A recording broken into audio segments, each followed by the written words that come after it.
Ja sam Petrović Vladiša, pa evo sam i ovaj zadnji put na ovaj 47. tradicionalni Dragačevski sabor trubača.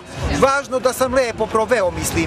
Bilo je stvarno zlatna truba Dejan Lazarević, prvo mesto Ekrem Mamutović iz Vranja, sin trubača Nenada Mladenovića, a najbolji orkestar Demirana Ćerimovića iz Vranja.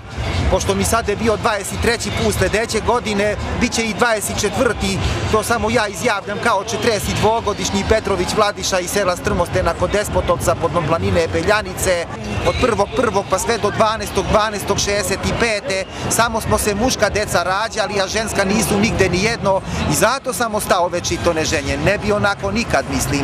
Trebala mi se rodi samo u Užice pa da se oženim, 1.3.65. ali ti mi ta si ta šta nemu decu Milašin i Javorka Nenadović, što im kuća u Užice ispod hotela Zlatibor s one leve strane tamo u najsokak. Prva kuća. Pa nema, pa Užice mi odgovaralo samo da se ženim. Ona nadvorska visina. A ove mlađe i starije generacije njih ne smem. Kao što ne smem ići u vojni objekat bez vojnih isprava. Pa ne smem.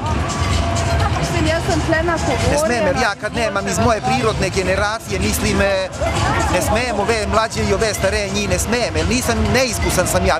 Vidimo se do godine, poručujem ja kao 42-godišnji Petrović Vladiša iz sela Strmostena kod Despotovca pod planine Beljanice. Pozdravljam vas do sljedeće godine.